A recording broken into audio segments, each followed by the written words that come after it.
Today's Friday the 13th. I don't believe in bad luck at all. It's not who I am because I'm a person of faith. Today's a special day. 2 days ago, Today's Friday the 13th. I picked up, I don't believe in bad luck at all. It's not.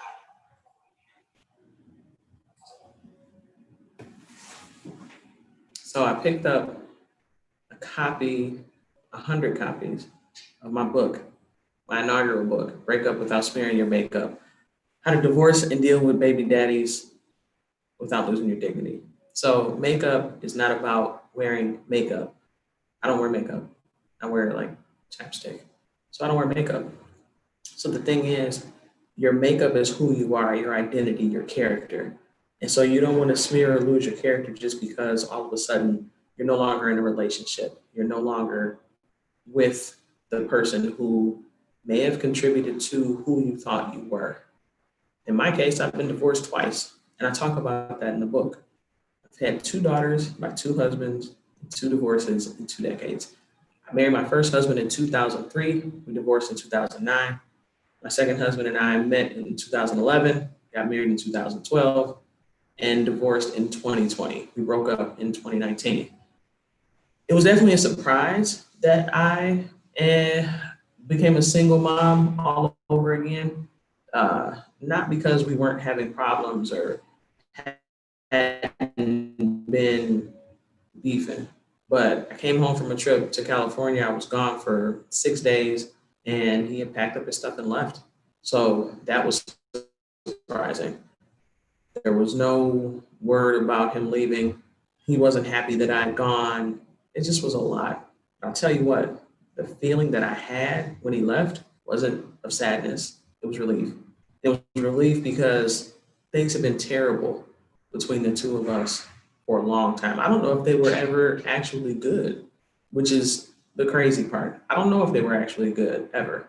I think that I was determined to make it work because I didn't want to be divorced again.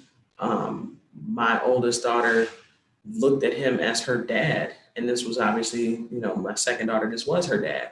But how does somebody just bounce, married, living together almost 8 years, you live with your child every day of her life, and then you just leave, no notice, no conversation. He didn't even leave a note.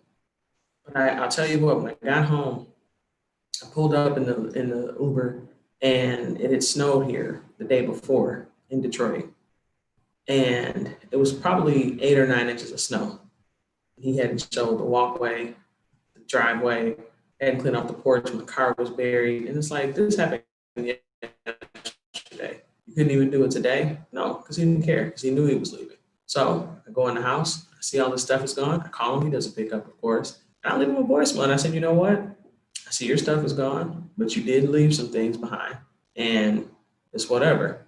I'm changing the locks tomorrow. And if you want the rest of your stuff, you're going to need to make an appointment to get it. Simple as that. I found some boots of his that he had left. Ironically, some boots that I bought for him. One of the first gifts I ever gave him.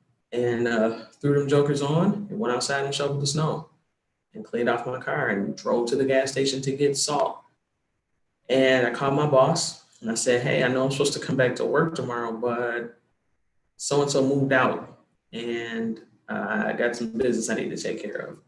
And within a month, I had filed our paperwork, and he was served a couple weeks after that. And it took about 6 months, and we were done.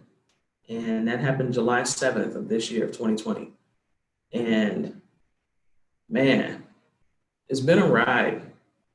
It's been a ride to navigate this again. But the reason that I even wrote this book, like here's what's funny. I've always known that I wanted to be a writer. From the time I was in kindergarten, my teacher asked me, Achsha, what do you want to be when you grow up? Oh, I want to be a doctor. What kind of doctor? A doctor like Dr. Seuss. She said, so you want to write books? And I'm like, yeah, I want to write books.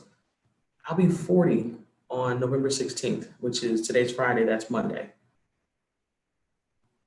And it's taken me all these years, 35 years, to complete a book. So I'm extremely excited. I'm extremely excited. I never would have thought that my first book would be about divorce or relationships or anything like that. But the thing is, I write a blog every week, and it's always about relationship stuff. I take a song that inspires me, makes me think about something, and I write about it. And the ones that I got the most feedback on and the most thank yous about were just me being vulnerable and transparent and sharing, the struggles and on the relationship side. So that's how the book came about. I'm excited, man. I keep saying that, but I am. And I've sold a little over 25 books, got them in the mail. We had a lot of pre-orders, and those pre-orders were able to pay for the first 100 books. So that's been incredible. It took a lot longer than I promised to the people who made pre-orders, um, just because I've never published a book before.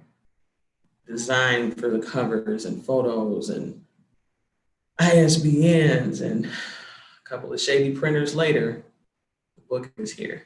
And I'm just so excited. And I had to share. Friday the 13th, forget bad luck, man. It's deeper than luck, like Bryce the Third would say. Happy Friday, y'all.